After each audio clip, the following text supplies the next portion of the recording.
有的野生大熊猫下山，不仅偷吃猪骨头，还要霸占猪圈，而有的害羞低下了头。最近，一只野生大熊猫进入村民家的视频，可谓是刷爆了网络，而它害羞低头的模样，更是圈粉无数。殊不知，早年的四川野生大熊猫的胆子老大了，尤其视频中的这一只，闯入村民家中后，自己啃起了猪骨头，这可把村民吓坏了，连夜呼叫了专家。看到人类，它也不怕，啃骨头的模样可带劲了。甚至它啃完骨头后，还要霸占猪圈和猪睡在一起。村民一看，这怎么能行？怎么能让国宝睡猪圈呢？当晚就想让熊猫进自己的堂屋睡。有网友看过这个视频后说：“你是怕它吃你的猪吧？”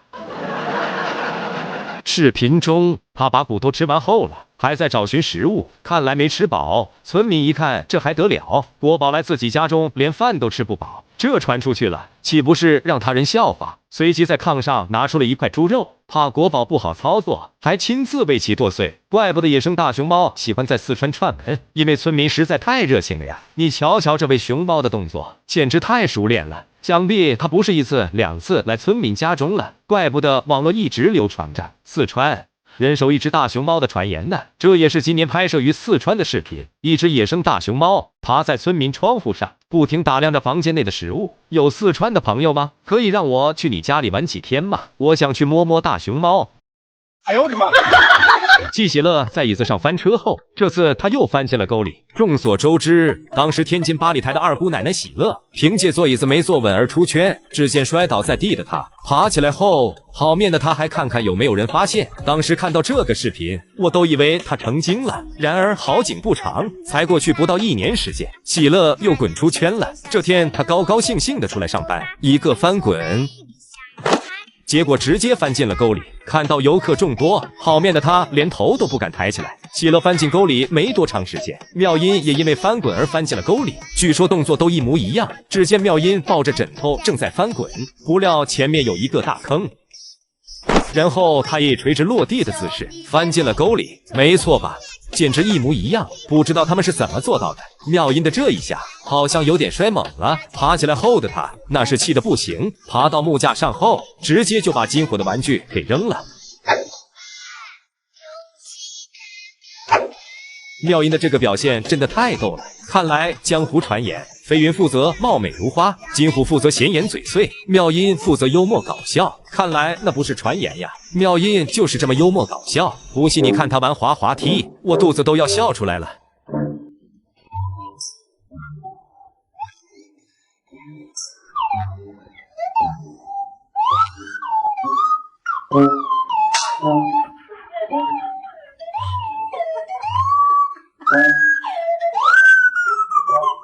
拿来吧你！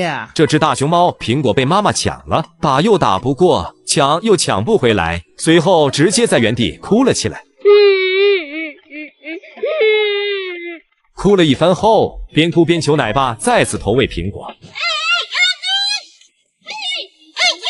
他的名字叫做星凡。事情是这样的，这天奶爸来给星凡和妈妈亚星投喂苹果，奶爸投喂完亚星后，这才给星凡投喂。期间正是因为奶爸贪玩，投喂时耽误了点时间，以至于星凡拿到苹果时，亚星妈妈都快要吃完了。亚星妈妈将苹果吃完后，还处于意犹未尽的感觉。她一眼望去，发现孩子的手中还有苹果，顿时一股坏心思在她的脑海中浮现。只见她快速起身，然后又迅速地朝着孩子走去。她这不会是想去打劫星凡的苹果吧？我擦，果然没有猜错，星凡都还没反应过来，手中的苹果便被妈妈抢了过去。拿来吧你！苹果被抢，他自然不愿意，又想抢回来，可是实力差距摆在这里，抢又抢不到，打又打不过，只能眼睁睁看着妈妈吃自己的苹果。妈妈吃的可香了，还是大口大口的吃。妈妈吃的越香，星凡就越伤心。看到妈妈将自己的苹果吃完，星凡最终伤心的哭了起来。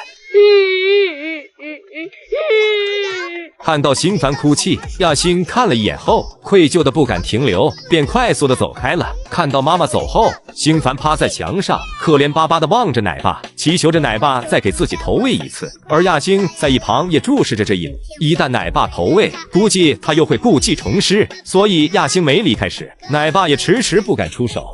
熊猫被游客扔可乐，然后吓到双手抱头，看着好可怜呀。事情是这样的，当时大熊猫兰香正在吃竹子，突然一瓶可乐快速砸了过来，差点就砸中了兰香。突如其来的一幕把兰香给吓坏了，怕再有东西飞来，然后他就紧捂脑袋。这一幕看得真叫人心疼。过了好长时间，他才缓过来，然后像其他小熊一样，对着眼前的东西感到好奇，随后抱着可乐就啃了起来。如果真让他吃下去，后果不堪设想。幸好他啃了一会后，就放弃了吃的想法，然后将其放在脑袋上摩擦。随着可乐瓶掉下来后，他再也没捡起来。而另一边，扔可乐瓶子的罪魁祸首被姨姨们围了起来，然后被大家集体讨伐，并痛骂了一顿。要不是有保安拦着，他估计就要挨揍了。这里我要为这些姨姨们点个赞，姨姨们辛苦了。考虑到他的安全，也因为他的这个行为，最后叔叔将他给带走了。坏人被带走后，兰香情绪还处在低落中，奶爸收他，他也不愿意回去。见兰香收不回去，奶爸试图用杆子把瓶子勾走，结果没有成功。随后兰香直接跑到架子上躺了起来。奶成奶爸见状，为了防止瓶子对兰香造成伤害，观察了一番后，冒着危险进入院子，直接过来把可乐瓶子拿走。当年爱宝教福宝下围栏这段视频真的把我感动到了。事情是这样的，当时福宝在室内爬围栏玩，爬了一会儿，体力不支的他准备下来。平时都有爷爷和妈妈在，所以他一下就下来了。可是这次他们都不在身边，这可难到了福宝。当时的他还小，脚也短，身体放直也够不到地，这可把他吓坏了。然后边叫救命边往上爬。听到呼救声的爱宝立马就跑了过来，果然天底下最伟大的就是母爱，并且母爱不分种类。看到福宝吓坏了，爱宝双手展开，保护孩子的同时又安慰他。看到福宝情绪稳定后，爱宝用手扶着他，还鼓励他自己下来，毕竟这是孩子的一门必修课，要让孩子自己克服。就这样，在妈妈的鼓励和保护下，福宝又继续尝试，而爱宝也很耐心地扶着他。期间福宝还是有点害怕，爱宝则是一遍又一遍的在一旁鼓励。最终福宝因为害怕还是不敢下来，爱宝就咬着他的身体慢慢往下拽。就这样，在爱宝的保护下，福宝最终安全落地，真是可怜天下父母心呀。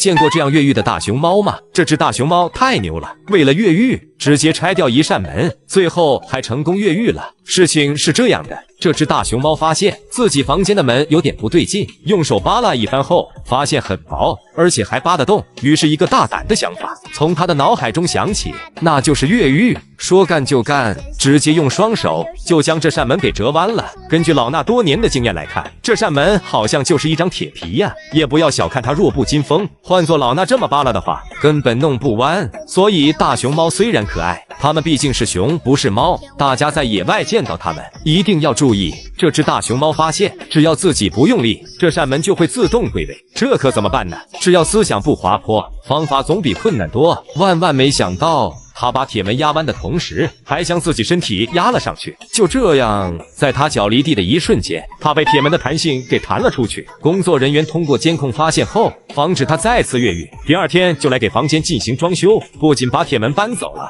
就连室内所有东西都搬走了。过了一段时间，房间已经大变样，当初的铁门已经变得厚实。不死心的他爬到门上，看着四周，准备寻找下一个越狱机会。然而并不理想，内场不行，那就到外场寻找机会。来到外场后，他很轻易的就爬上了铁窗。就在他准备离开之时，不知道他是不是想起了铁饭碗比较难烤，然后又放弃了越狱。